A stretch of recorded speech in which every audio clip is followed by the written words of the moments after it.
What the hell happened in Chicago? What's going on, folks? This is Coach Marcus Pro Fan Talk. Had a busy weekend. Saturday, I was all day. I was out all day dealing with, I was downtown at the Eagles game. It was Alumni Day. So I was dealing with that. Then I get back and I'm trying to edit my content from the Eagles Alumni Day. And then I get this message in my comments on one of the posts I did from the Eagles content. And they were like, did you see the press conference of the Chicago game? Of course I didn't. Been gone all day. I had to go back because I saw the game, but I didn't know any of this happened. So I watched the press conference, right? So everybody, of course I look it up first. I'm looking it up on YouTube and everybody shouting and bumps, the knock heard around the world. Because you see Camila Cardoso like turn her head like, what's going on? And I thought it was odd that they put the camera on the other woman, the guard for Chicago. She starts talking. They moved the camera away from Camila Cardoso. Because I don't know if she got up, was looking around the side. I don't know what happened. When you had to go back and you had to play the whole thing, they started the press conference and then you didn't see anything for like 11 minutes. So they were 11 minutes late. So whatever was going on was serious. And it was still going on by the time they got to the press conference because it was Camila Cardoso. Let me see if I can find the other girl's name. Lindsay Allen. Thank you. So I'm watching the press conference. Camila Cardoso is looking to her right because she's hearing all of this stuff. And it must have been right outside. I don't know what the setup is, but it must have been right outside the press conference because a couple of the bangs was loud. And it took me a couple times to really hear the muffled voices in the background, but it's definitely some loud, aggressive talking going on in the background. So it's Camila Cardoso, Lindsay Allen, and then they literally move the camera from Cardoso to Allen. So I don't know if Cardoso got up to see what was going on. Then she comes back, and then they zoom out again. And then it's both of them. And a couple of times, stuff was going on and they were still kind of, when you hear something like right at your side, you get distracted. So a couple of times they were looking. I couldn't hear the questions, but I think somebody asked something because Lindsay Allen was like, nah, that's okay. We don't have to do that. Clearly something was going on. And then finally, Weatherspoon shows up and then you can still hear stuff in the background.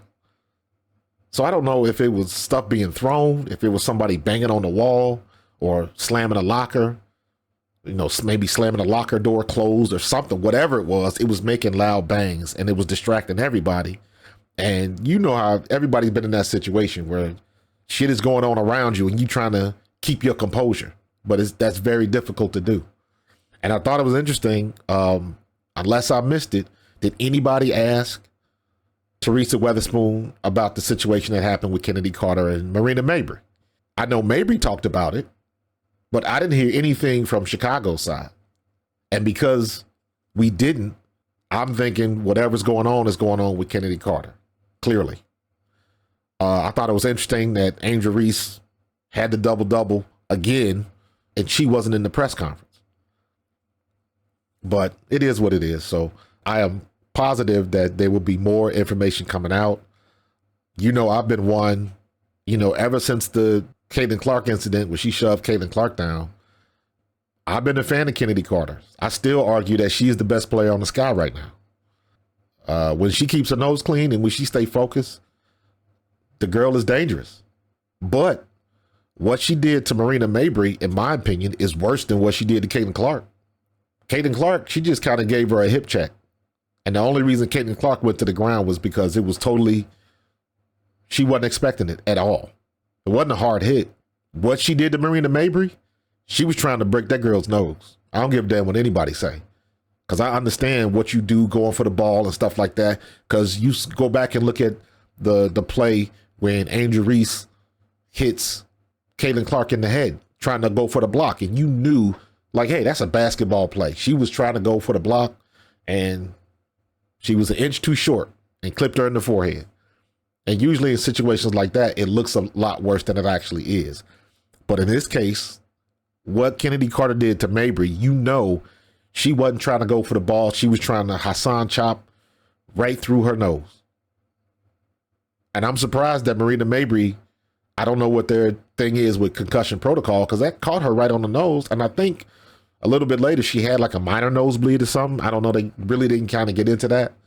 They mentioned it and kept it moving. So that situation, what she did with Marina Mabry, was much worse than what she did with Caitlin Clark, in my opinion. That could have done some real damage. And you see with Marina Mabry, she takes a step back and she falls. She was off balance, because that's why I say that looked like a concussion. When you get cropped in the nose like that, that hurts. I don't know what's going to come of it. I've been seeing a lot of stuff about maybe she'll get suspended. Clearly they're going to look at it. The league has to look at stuff like that. But Kennedy Carter's all of that equity she built up is gone now. It's just wiped out the door. So now, of course, everybody going to go back to what she did 2 years ago and why she was out of the league. She didn't get kicked out of the league. Nobody wanted her. So when I first found out about Kennedy Carter and you figure out what her track record was, the first thing everybody says is that she got kicked out of the league, and that's not true. But what it was to me, it's worse, because she had an opportunity her opportunity to play was there, but her track record was so bad that nobody wanted to deal with her. To me, that's even worse. The talent level that she has, and people still don't want to deal with you, it's the same thing as what's the big girl from, I think she's from Australia, Liz Cambridge. Same thing. When you get to the point where you still have that much talent and everybody's hands off, that's a problem. And I think Kennedy Carter she's going back to that situation. Kennedy Carter might need to pull a Ron Artest and get with a therapist and figure out what's going on, because clearly everybody wants to put mental health to the top of the list. Ron Artest is the poster boy for that. What he was dealing with, how he acted with the Malice in the Palace and all of that kind of stuff, and all the way to the point where he finally won a championship. And what's the first thing he did was thank his therapist. I definitely want to thank my doctor, Dr. Sandy, my psychiatrist. Because clearly he needed the help. So I don't know if Kennedy Carter is on that level, but clearly something going on. Because you can't just say, she's always an angry person or this, that, and the other, because you've seen it when she wasn't. So she has that in her.